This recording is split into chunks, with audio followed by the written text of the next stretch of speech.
unreasonable. It's a gift.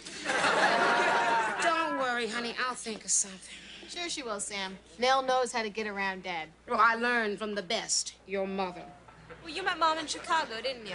Oh, yeah. She was on her way to see her family to try and explain again why she married your father. Oh, yeah, I remember that. You guys got snowed in and had to spend a night together. No, it was 2 nights. See, all flights were canceled, and the airline tried to get us to spend the night on a bench in the terminal. You slept on those hard benches? Oh, no. Your mother told the airline that we were undercover reporters for Walter Cronkite. So the next thing we knew, we had the presidential suite at the Ritz-Carlton, baby. Sounds like you two had a lot of fun together. Oh, we did. The next time I saw her, Margaret, was in 1974. It's been 10 years since I met you kids. Yeah, and I was introduced to your father. You talk about introduction? That was an introduction. You want to talk about introduction? Well, Why? What happened? I can't talk about it. Oh, Shh. You got to promise not to tell your father. promise. Okay, sit down. Promise. Yes. Oh, okay. Well, I had just come out to California to do my first gig out here, nightclub, you know. Well, I was a starring act, the headliner at Mr. Funky's in Fresno. Well, anyway, it was my opening night, and your mother came in.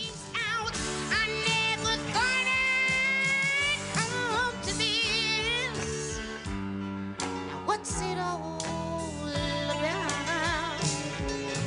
Yet, if he said he loved me, I'd be lost, I'd be frightened, I couldn't cope, just couldn't cope. I'd turn my head, I'd back away, I wouldn't want to know. He scares me so, I want him so, I love him so, yeah, I love him so.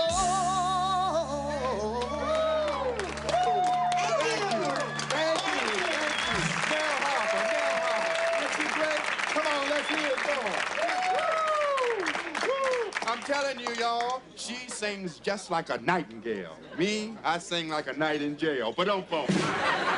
So I want you to drink up, cause Mr. Funky needs the money. I should know I'm Mr. Funky. Woo, boy, get out of here. Rich, what are you doing here? Wait, yeah, I found this in my luggage when I got back from Chicago. Are these yours? Margaret, I don't wear purple pantyhose. Liar. I've been looking for these for over a year, girl. Sit down, sit down. What are you doing here in town? I read about your opening tonight, and my home in Glenlawn's only an hour away, so here I am. Well, how do you like California so far? Well, the weather is terrific, but these people are weird. Your governor is Ronald Reagan? Is your husband Carl with you? Oh, no, he's a cop. He's working the night shift. Oh, by the way, he's a lieutenant now. That's wonderful. It's just every time I think of you or Chicago, I have to laugh. Well, sure. I was the one who got locked out of the hotel room when I went for ice. And had to go down to the front desk and get an extra key in my nightgown. What are you complaining about? Half of the hotel lobby followed you back to your room. If you hadn't been married, we could have had a party, girl. Now, could I see you for a second, baby? If he babies me one more time, I'm gonna set fire to his toupees. What is it, Mr. Funky? Look, dump that dame. I got the cold duck. We'll go to my room. Look, I don't want cold duck or hot coming, okay? Hey, you want to keep your job? I'm the boss, and what I say goes. Okay. Well, say Nell, because I'm gone. Huh? Come on. Just get out of here and just quit my job. What? That Mr. Funky wants me to do 3 shows a night, 2 up there on stage and 1 in his room. Well, what are you gonna do now? Hey, no problem. I have $80. I just go back to Alabama and wait for my next gig. Wait a second. Better idea. Come out, wherever you are. Come out, wherever you are. Come out, wherever you are. Okay, gang, front and center. Hi. Kids, I want you to meet my friend Nell. Hi. Nell, this is Katie, my 8-year-old. Hi. And this is Julie, my 6-year-old. I'm gonna be 7. Now, you told me they were beautiful, but she didn't tell me you were smart, too. Then I'm gonna be 8 years old. Then 9, 10, 11. Julie. Someday I'll be as old as you. Leslie, this is Nell. Hi. Hi. Where's the baby? Samantha's hiding. We're playing hide and seek. Closet. I wonder where Samantha could be. I don't know where Samantha could be. Here I am. Samantha, I want you to meet my friend Nell. Hi, precious. Oh, aren't you a little darling? I found a dead moth. Oh, a dead moth. Thank you, honey. Mommy and I haven't had dinner yet. Would you like white meat or dog meat, dear? I'll take a wing. There. I'll be leaving, Mrs. Kaniski. Oh, okay, Leslie, here you go. Thank you and good night. Thanks, Mrs. K. Okay, girls, time for bed. Run upstairs. Say good night to Aunt Nell. I'll be down in a minute, Nell, as soon as I tuck him in. I'll get fed, okay? Coming! You're not Mrs. Kaniski. Where is she? She's upstairs. She'll be right down, but you come right on in. I'm Bickford from across the street. This whole neighborhood is going to hell in a handbasket. Well, I wasn't thinking of buying a house. Mr. Bickford, I see you've met Nell. Margaret, you keep your daughter Julie away from my little grandson. I just happened to go down to my basement, and there they were standing there in the buff, stark naked. Well, since they're both 6 years old, I can understand why you're upset. In the buff, you say? Yes. Do you think this is funny? No. Well, I don't think your husband will think this is funny. He's a cop. He would have thrown the book at him. What a nice, sweet, dirty old man. Let's go over to his basement and take our clothes off. Come on, I'll show you to your room. Okay. You'll be sleeping in my room tonight. This is your... Oh, Margaret, no, I can't take your room. Oh, no, really? There's a movie I want to see on the Late Show, and then afterwards I'll just crank into the guest bedroom downstairs. No, Margaret, please, I can't let you do this. Really, it's more convenient for me. When Carl works all night, I do this all the time. Are you sure? Yes. And by the way, I am so happy that you came here. I am too, and thank you. And just think, you still got your $60. Oh, no, I have 80. No, 60. Room is 20. Get out of here.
So the first time you and Dad met, you were in bed together. Oh, honey. Do you know how terrifying it is to wake up in the middle of the night and find yourself butt to butt with a cop? And Daddy wouldn't let me go to a drive-in movie. Anyway, your mother told me that I could stay on until I got my next gig. So for the next 5 weeks, we had a blast. Hi, darling. I'm sorry we took so long shopping. Actually, I missed you a lot. Honey, not in front of... You should have been with us, Carl. The department store was mobbed. You know, there were so many people at that sale, we couldn't get near the shoe counter. Yeah, that's when Margaret fainted. So while everybody gathered around her, I bought 3 pairs of shoes. That was a lousy thing to do. It's no big thing. I fainted for her in lingerie. Now, nothing personal, but, have you got a job yet? No, but it's awfully nice to know that you're interested in my career. Anything to help. Look, if it's a matter of transportation, I could get one of the guys to run you to the state line. That's nice of you, Carl, but there's nothing over the state line but desert. I know. Well, I gotta get ready for work. Well, I think I have overstayed my welcome, honey. Oh, no, Nell, no, that's just Carl talking. Mommy, yay! Kids, listen, it's time for you to go wash up for dinner. Huh? Do we have to? Can Aunt Nell tell us a story first? Oh, honey, no. Aunt Nell's tired. She's been shopping. No. I've got... Get down here. I'll tell you one. Come on over here. All right, get over here. I'm going to tell you the story about the 2 crows, okay? Once upon a time, there were 2 crows. There was Katy Crow and Julie Crow. Well, Katy Crow and Julie Crow didn't see the wolf, Mr. Funky, sneaking up on them because he was dressed in sheep's clothing. He even had a sheep's toupee. Uh-huh. Well, just as he was about to grab Katy Crow and Julie Crow, Mama Crow came flying out of the cornfield on her broom. Her broom? A broom. This is my story. Anyway, Mama Crow told Mr. Funky the Wolf, you can't have Crowburger because you didn't wash your hands. Nell, I hope there's a moral to this story. There is. Listen, girls. If you're going to have dinner with the wolf in a toupee, make sure he washes his hands. You understand?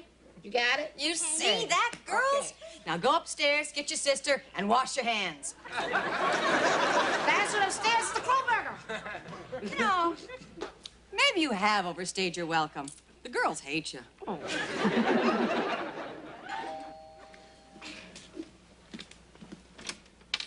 Hi, Carl. Here's your electric drill I borrowed.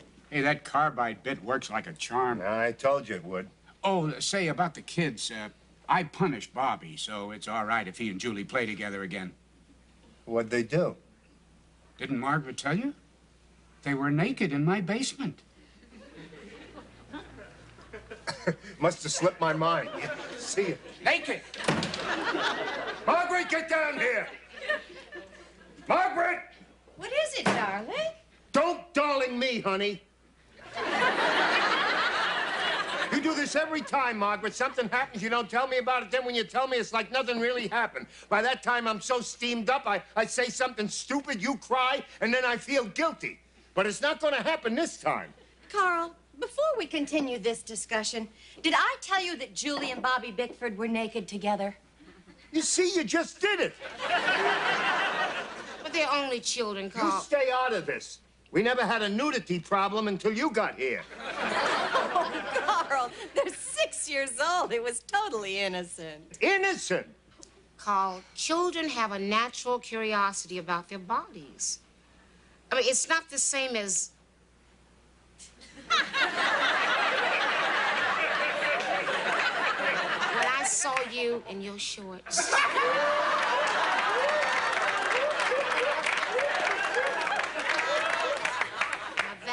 Was the opposite of innocence. Opposite? Carl, the sight of you in your underwear stirred feelings in me that I didn't even know existed.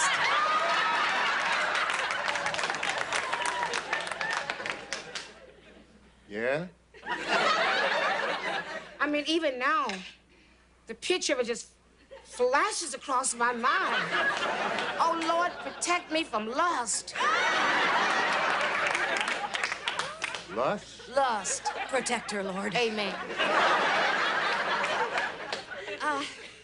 Carl, Nell and I had a woman-to-woman talk, and I forgave her because I knew what the sight of you and your boxers had done to me for all these years. I've been meaning to pick up a few more pairs. So, what is it that you wanted to talk to me about, Carl? Nothing. Well, I'd better be getting to work. I may be a little late tonight, but we can sure use the overtime. Oh, by the way, Nell, for what it's worth, my old hygiene teacher told me that taking a cold shower sometimes helps.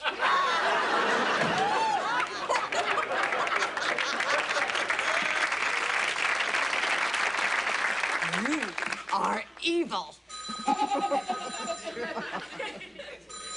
Oh. Hello? Yes, she is. It's for you. Bakersfield. Bakersfield, hope it's a job. Hello? Yes, this is Nell Harper. It's Fred's Lounge in Bakersfield. Yes. Yeah, I'm available. Yeah, I just have to, find it when the next bus leaves. Oh, can you call me back in a few minutes? Okay. Bye. Wow! Sounds like you got a job.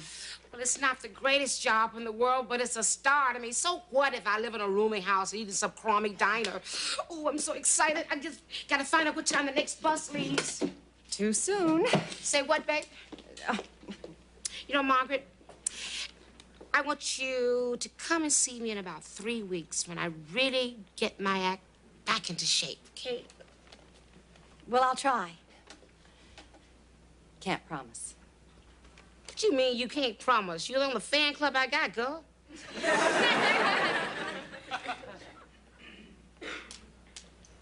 I'm dying, Nell. Yeah.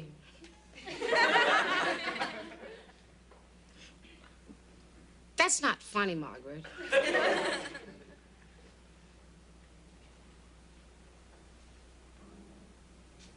Margaret?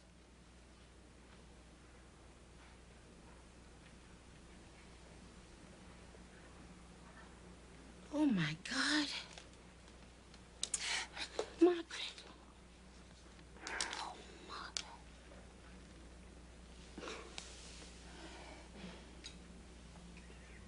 Does anyone else know? No. And I don't want Carl to know until he has to. Margaret. No, come on, Harper. No, I've lived with this for 4 months, and I will be damned if I will go out crying. All right. Okay. Besides, I mean, it's not like we're not ever going to see each other again. You're not going to live forever either.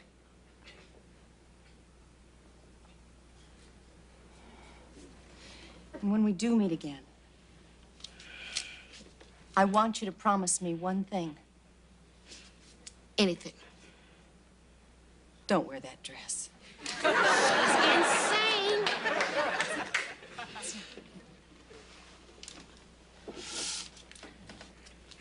Nell, I want you to raise my girls. What are you talking about? Well, I've been watching how wonderful you are with the girls. They love you. Wait. You've been watching me? Well, Carl can't raise them. He loves them and he'll try, but his answer to everything is to yell at them. They need you, Nell. And the minute that you walked into this house, I knew that you were the answer to my prayers. No.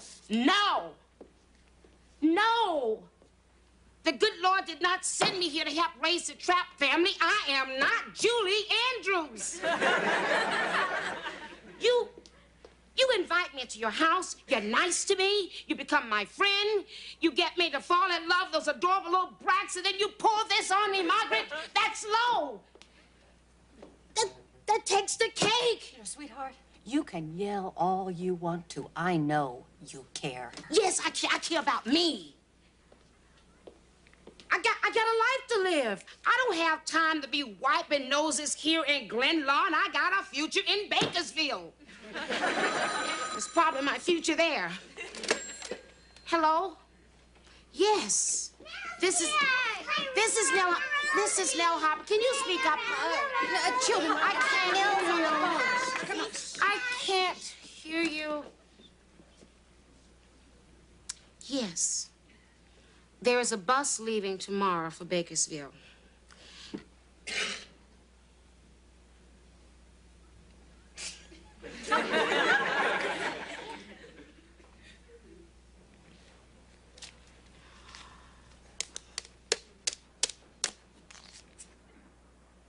But,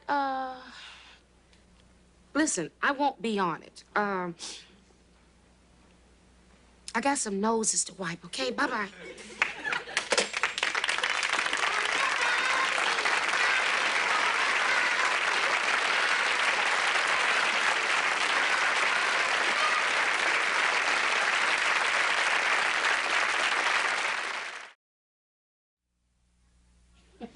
Sounds like Mom was a great lady. She sure was.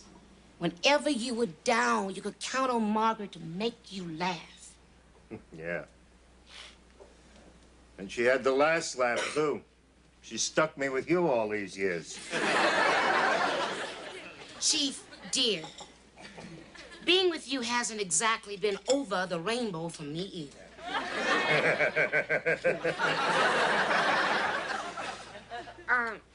What about Samantha going to the drive-in movie? Absolutely not. All right, I'll go with her, okay? All right, if you're going, I guess...